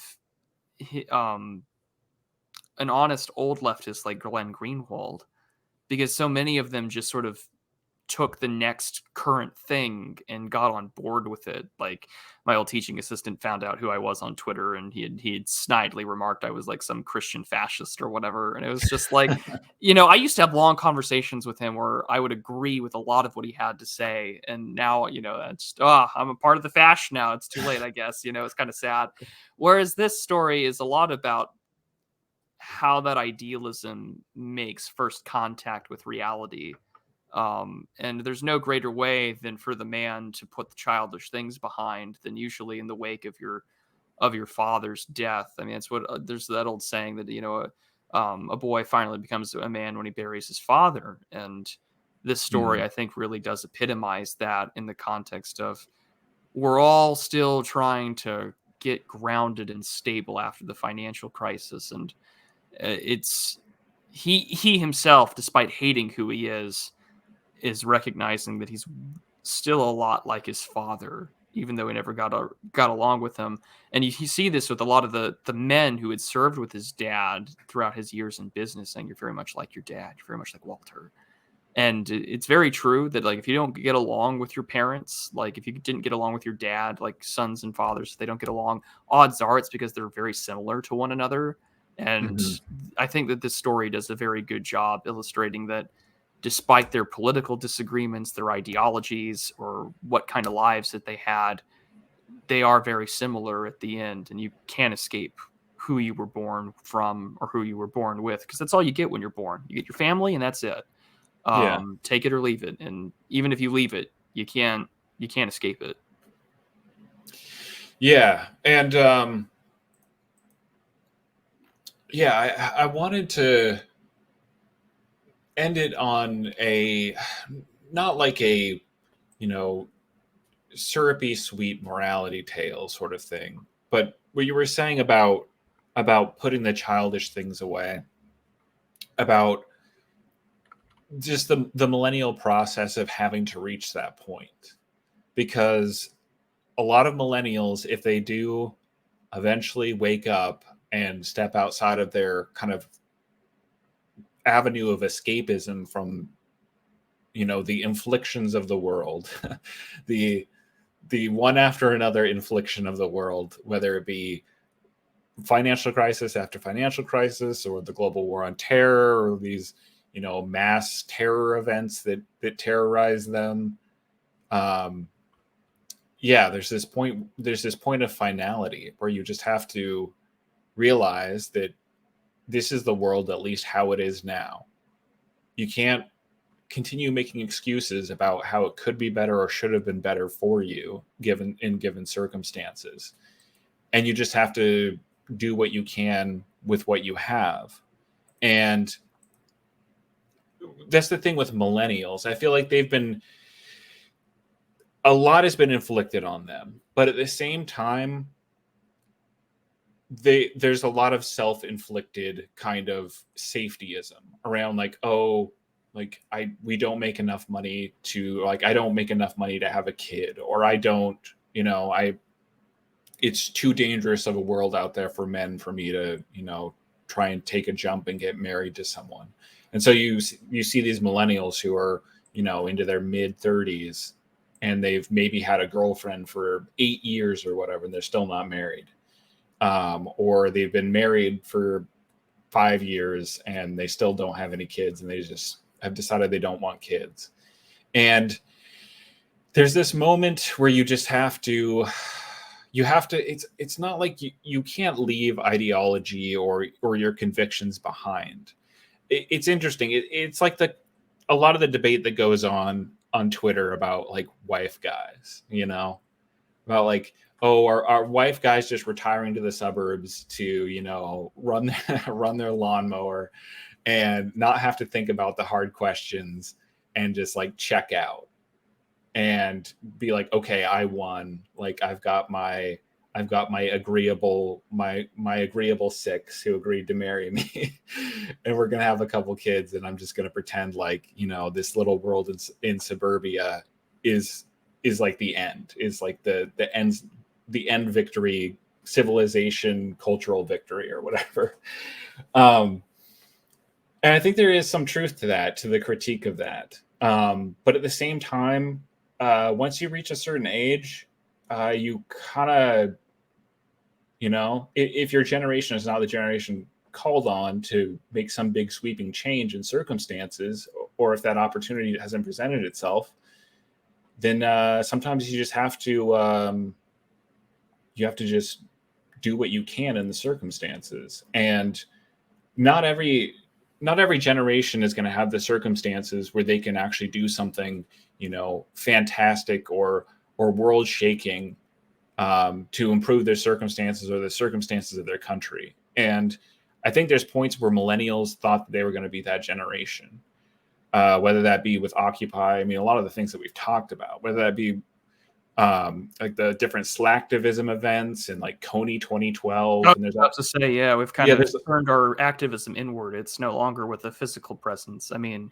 the yeah, there's, Zoomers are doing all of the physical stuff, doing those really gay throw paint on famous paintings and protest oil, which feels totally sponsored. But yeah, it's all internal and focusing on the again, it's narcissistic, right? Like, oh, I can just tweet about it and I'm doing activism and I can tell people that I'm doing my part, but not really anything beyond that. well, and that's the thing is like, no matter how many times millennials may have been told that they were going to be, a big change making generation, and whether it be climate change or what have you, it's up to them to like, save the world or what have you. That ended up not being the case.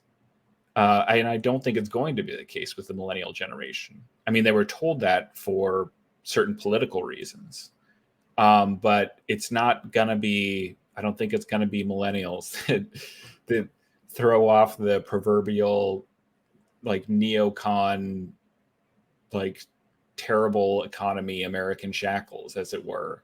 And so, uh, in that last story, I mean, you kind of have to come to terms with that, and you have to do the best that you can with the options that are available to you. And it may come off as like kind of you know a sad sort of resignation or uninspired realism, but in the absence of some sort of heroic direction, um, you have to just do the best that you can and do right by the people around you. And I think that even that, as kind of a basic assumption in the face of all these failed revolutions of the millennials, is something that a lot of millennials have a hard time grasping onto. I mean, there's so many now aging into their mid to late 30s who are still talking about, the same slacktivism sort of topics that were big in the 20 teens and the early 2000s, as if magically that energy is going to come back, or be renewed, or somehow become relevant again. And it's like, you can't just put off becoming, a grown-up human being and trying to make something decent out of what you have, if you're still, just going to keep pretending like this, all these basically failed political marketing campaigns, if you're still pretending like those are relevant, or if you believe in them or think that they were anything real. And so there's a lot of people trapped still in that kind of thinking that those things were real, or that they're going to come back in some way. I definitely see it very prominent, actually, on sort of like what you would call right wing Twitter, and even to call it right wing is dubious at best, I think, in some respects. But like, they'll talk about like, oh, we need to implement this, or we need to go out and do things, and we need to stop being so online, and then proceeds to talk about why we're so online, and I'm somewhat guilty of that. And then I see people that will talk about like, well, this is what we need to do in order to achieve like based world or whatever, and it feels as if it's the other side of the coin of like, what do we achieve when like the bankers are like arrested, executed, sourced, the military type deal, maybe like 10 years ago. And Yeah. um it's kind of it's interesting to see where that's come, because there was, and I don't mean to like invoke drama or to talk about other, or like what other people have said, but there was a prominent account that had said someone, for instance, like Rush V, who's a very prominent, wrote books on being a pickup artist, and had retreated to his ancestral tradition, which is like the Serbian Orthodox Church or whatever, and now he's like a diehard born again Orthodox Christian. But this person had said that what he had done was a retreat into religion, a retreat back into these things. And it kind of reminds me of the debate over wife guys and things like that, or Mhm. aspiring wife guys? Like, are we retreating, or are we at the age where we're old enough now that we kind of recognize that maybe the idealistic things that we were told that we could change the world isn't going to happen, and that maybe some of the nice material things like not being alone and dying alone are kind of nice and maybe we should have them.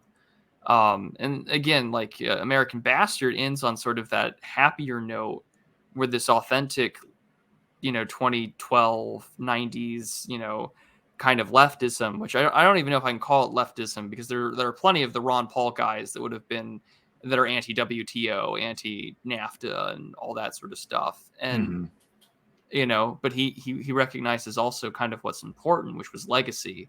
And that story, in this story, American Bastard hits that home, because it's this perfect, you know like omega point of all of these sort of millennial things. Like, we've got international trade, and we've got the issue of China, we've got the retail industry, we've got, commercial banking, we've got the financial crisis, we've got housing market, we've got our own crazy lives of drugs and experiences in politics that are sometimes really radical. And then at the end of it all, what matters is, and I'm sorry, listeners, but you're going to just hear the ending bit line here without the context, is, well, let's go find my son.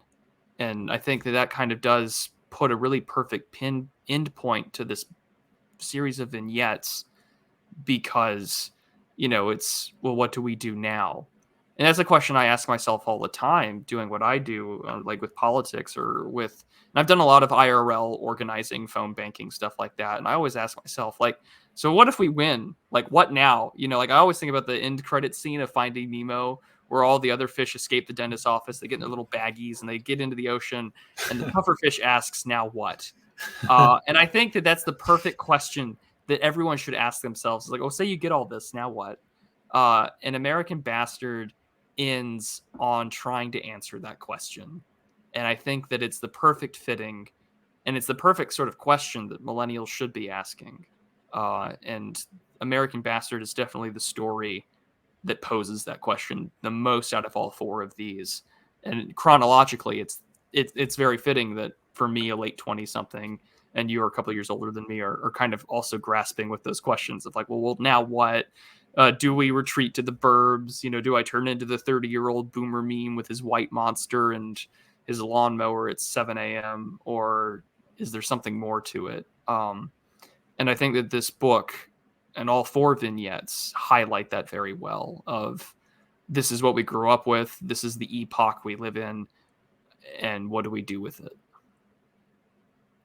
And I guess that's the question I do want to ask you, Marty, is what do we do with it? I mean, you've written these stories and you pose some really deep questions, and sort of this retrospective on a generation that is indeed, for Westerners, especially Americans, I mean, we've kind of grown up in the less than stellar conditions of any empire, witnessing, I think, perhaps the birth pangs of its collapse.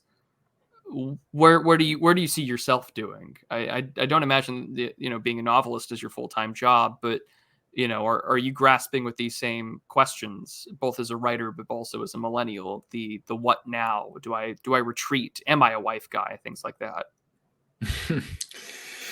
Yeah, I mean, part of the reason why I write is to figure out what I think about this stuff. I mean, a large part of it is just me trying to parse through what I've experienced, what I've seen, whether it be manufactured, or whether it be cutting to the pretty close to what is reality in these circumstances, and figuring out, like, okay, well, what sense can I make of this? And honestly, I don't know. Like, it's like a cliche to say that someone who endeavors to be artistic shouldn't be, like, specifically political in any way. But I just find it hard to be um, specifically political in today's day and age, which isn't to say that I don't have very strong convictions about the world and how it ought to be. Um, but in the danger of sounding like some kind of post-Marxist or something, which I'm not, I think we do live in a very post-political time in a lot of ways. I mean, everyone's participation with politics is either consumeristic or uh, just a entertainment experience. And I think we live in the post bowling alone world. Uh, there's not really, I mean, one of the reasons why all these internet communities are so, everyone's so obsessed with them is because it's just neo community. It's people's attempt to create some sort of ability to have that person that, you know, you log into whatever website, whether it be Twitter or what have you, to communicate with people like you instead of, you know, stopping by the bowling alley on the way home to bowl a couple frames and drink a beer. Um, and so I don't really know what the future holds. I don't think that politics as it's structured in America and the way that it currently operates is going to make things any better. In fact, I only really see it as making things worse. I think it can really only go in one direction now. And I think a lot of that also has to do with technology. I say that I hate writing commentary, and I don't write a lot of commentary. But one thing that I have written about is the effect of technology on politics, the effect of consumerism on politics, and the fact that it's like a one-way trap sort of thing where like your cat puts its head in the cone when it gets like surgery or whatever and it can't back its head out, or like those fish traps where they go one direction in and it's like it's shaped kind of like a funnel and they don't know how to get back out. It's the same thing with what technology and these modern processes and ways of thinking around social media and new forms of communication has just kind of done to our ability to actually participate in politics. Like even, and this is where I'm just going to get ranty here, but even just like logging on to like a twitter.com and interacting politically on there changes the way that you view politics, because a internet platform is fundamentally egalitarian in the way that it approaches people. And so you're already putting yourself into a perfectly egalitarian context. Like the internet is the great leveling field where it doesn't matter if, you know, it doesn't matter if you're disabled or if you are a very ugly person or a man or a woman. Like you're taken on this same contextual level of your ideas and your contribution to the discussion. So it's even more hyper egalitarian than American politics has ever been. Because at least political candidates, for example, you know, can be tall or short or fat or what have you, and you can make a value judgment based on them. Just even their appearance, if not the way they talk or their ideas or what have you. Whereas on the internet, which is, things are only going to get more and more so on the internet. There's more people moving their lives over to the internet year after year, especially after the pandemic. And I think that, you know, Zoomers have grown up with just the internet and social media as, you know, their second life or their main life that they log on to every morning. So I think that these political discussions and these processes and ideas are only going to get more technologized as time goes on. And that sort of egalitarian level playing field, which isn't really egalitarian because there's algorithms and people pulling, you know, favored strings behind their favorite ideas, is only going to more so become the playing field for politics. And it doesn't favor a return toward hierarchy or a return toward the people who actually have good, healthy ideas getting any sort of advantage in that playing field. Advantage is very negative, antisocial, kind of dysgenic concepts, because the internet is dysgenic. Like it doesn't allow charismatic, well-spoken, well thought out, attractive people to attract the people around them that they should.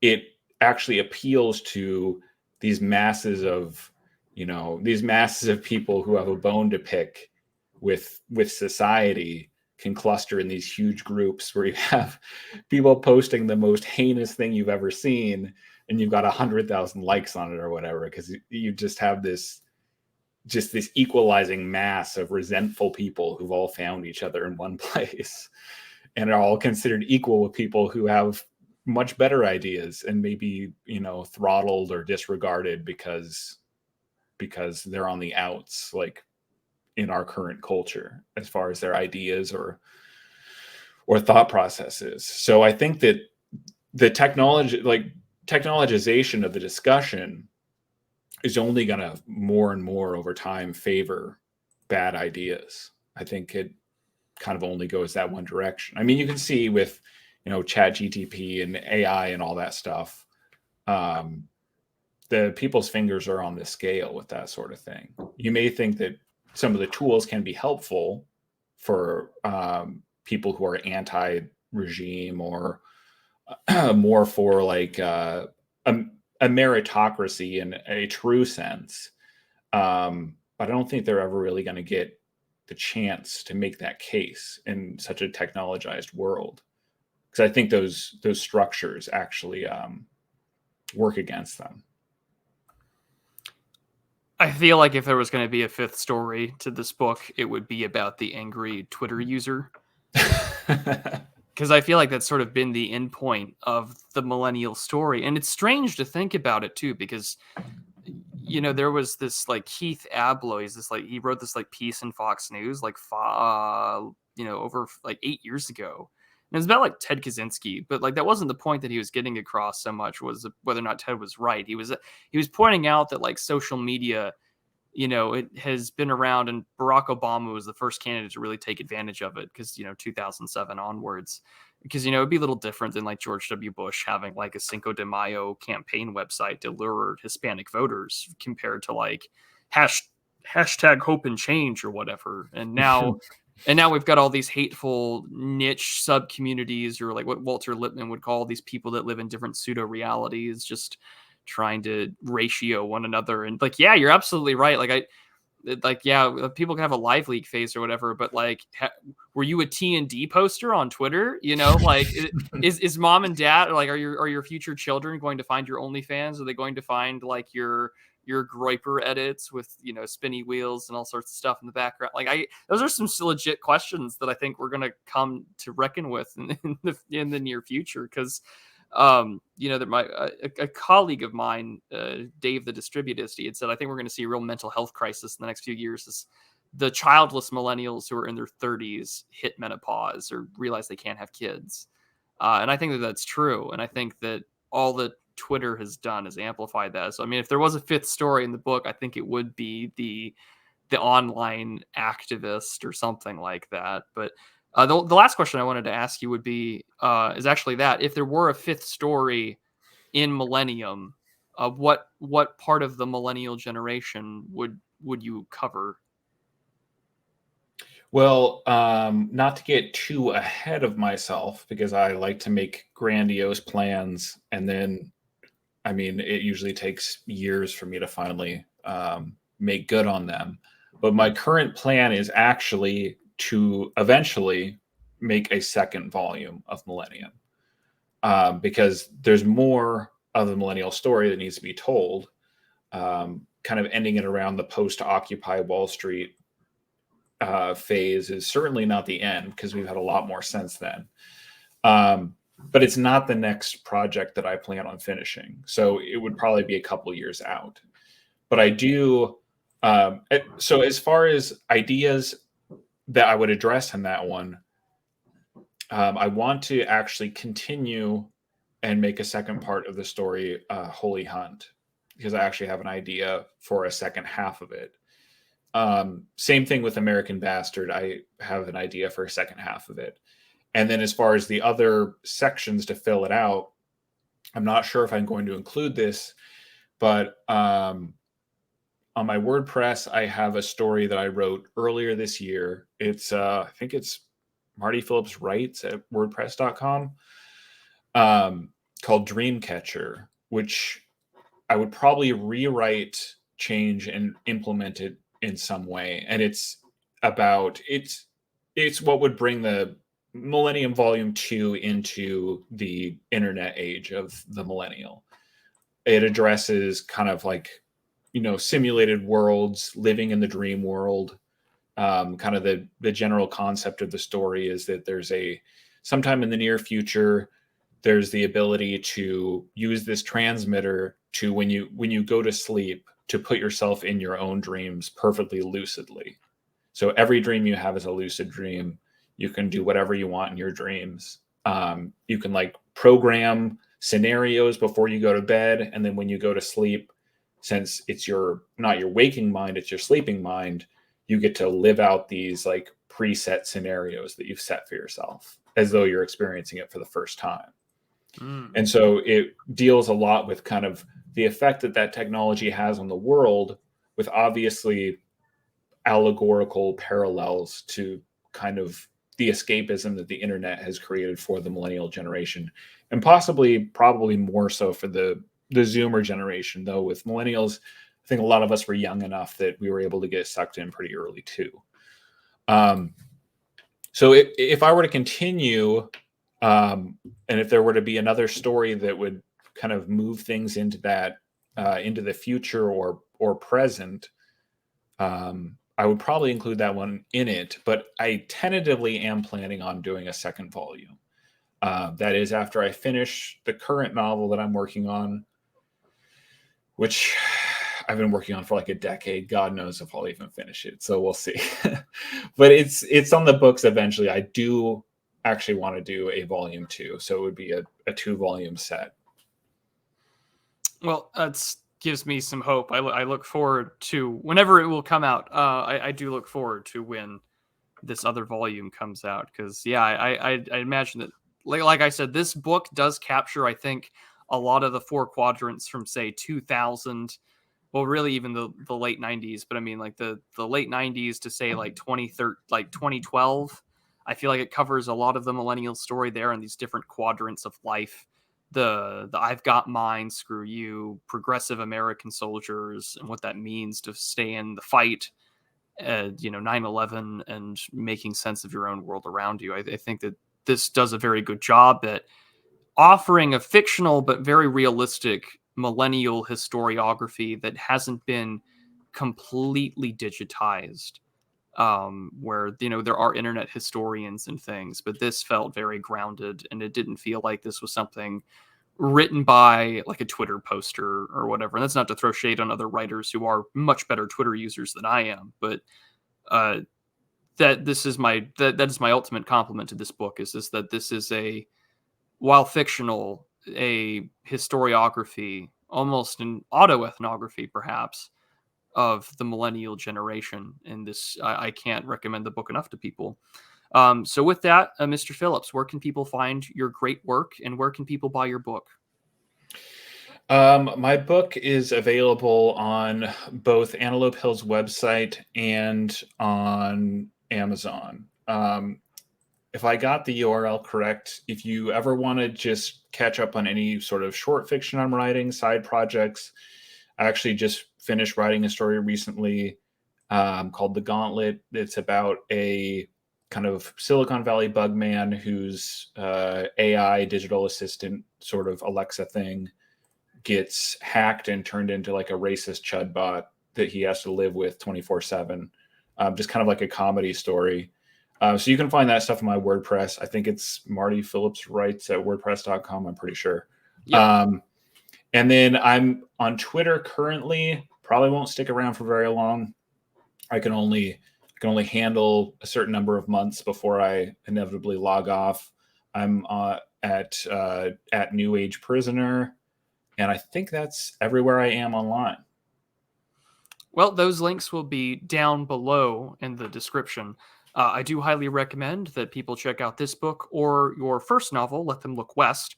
I just recently picked that one up. I ordered it. I haven't read it yet, but I do look forward to reading it. So, Marty, thank you so much for taking the time to talk about your book and listen to me gush about it. I hope that people experience it with just as much pleasure as I did, and that they take the time to actually read your work. You can find his WordPress and his links down below in the description. So, thank you again, Marty, for coming on. I greatly appreciate it. Yeah, thank you for talking to me about it. I'm glad you enjoyed it. I appreciate it.